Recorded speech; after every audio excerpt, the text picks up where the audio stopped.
कभी सोचा है कि अगर सरकार का कोई कंप्यूटर ये तय करने लगे कि किसी को सरकारी मदद मिलनी चाहिए या नहीं?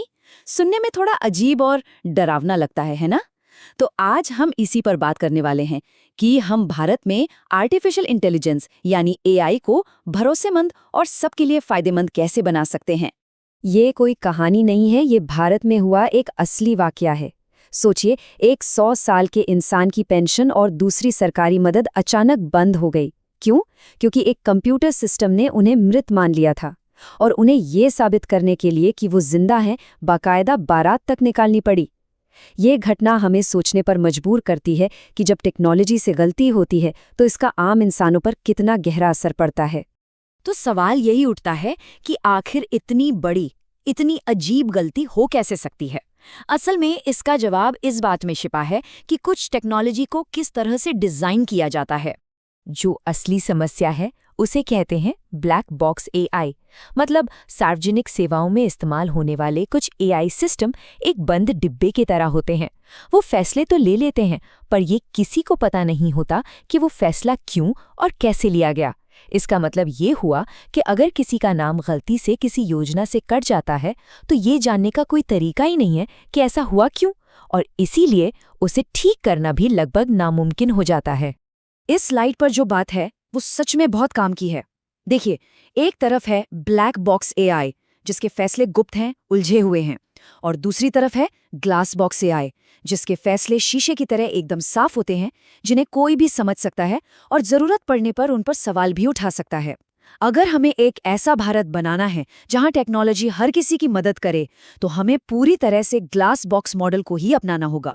हाल ही में इंडिया एआई समिट हुआ, जहां दुनिया भर के एक्सपर्ट्स ने एक ही बात पर बार बार जोर दिया, और वो बात ये है कि टेक्नोलॉजी हमेशा इंसानों की भलाई के लिए होनी चाहिए, उन्हें परेशान करने के लिए नहीं। ये एक बहुत ही सीधा साधा पर बहुत जरूरी सिद्धांत है। तो फिर इसका हल क्या है? खैर, अंतर्राष्ट्रीय विशेषज्ञों ने भरोसेमंद एआई बनाने के लिए 5 बहुत ही सरल नियम सुझाए हैं। ये नियम इतने आसान हैं कि कोई भी इन्हें समझ सकता है, लेकिन ये इतने पावरफुल हैं कि ये भारत में एआई के पूरे भविष्य को सही दिशा दे सकते हैं। ये रहे वो 5 सिद्धांत जो एक भरोसेमंद एआई की नींव रखते हैं। पहला, लोग सबसे पहले। दूसरा, फैसले एकदम साफ हों। तीसरा, कमान हमेशा इंसान के हाथ में रहे। चौथा, सबकी राय ली जाए। और पांचवा, गलतियों को सुधारने का एक रास्ता जरूर हो। चलिए अब इनमें से हर एक को थोड़ा करीब से देखते हैं और समझते हैं कि इनका असल में मतलब क्या है। ये सबसे पहला और सबसे जरूरी नियम है। किसी भी टेक्नोलॉजी का मकसद नागरिकों की मदद करना होना चाहिए, न कि उनके लिए नई मुश्किलें खड़ी करना।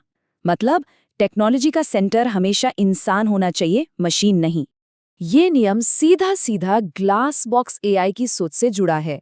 अगर कोई एआई किसी का राशन कार्ड रद्द करता है तो सरकारी अधिकारियों को ये साफ साफ बताना होगा कि ऐसा क्यों किया गया।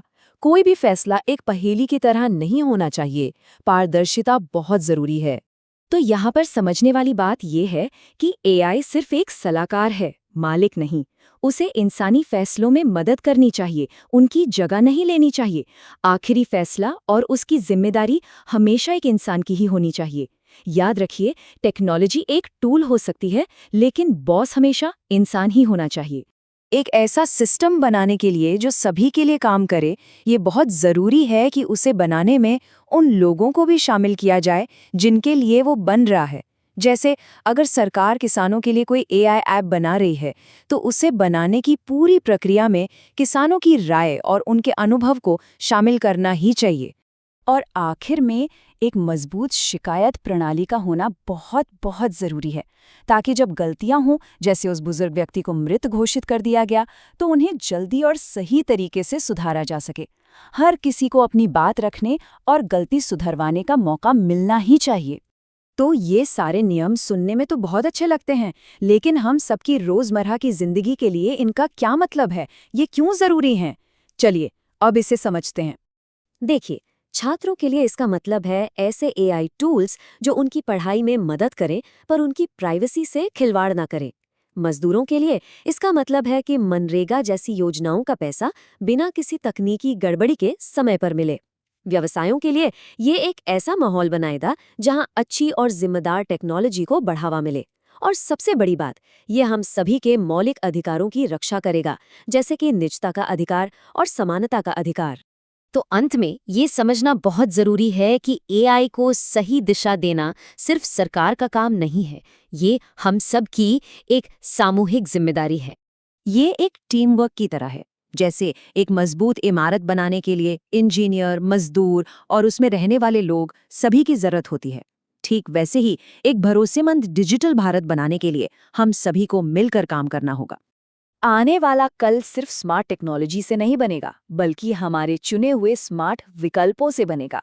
सवाल ये है कि एक समाज के तौर पर हम अपने लिए किन विकल्पों की मांग करेंगे और हम ये कैसे सुनिश्चित करेंगे कि टेक्नोलॉजी हमारी सेवा करे, हम पर राज न करे। इस बारे में जरूर सोचिएगा।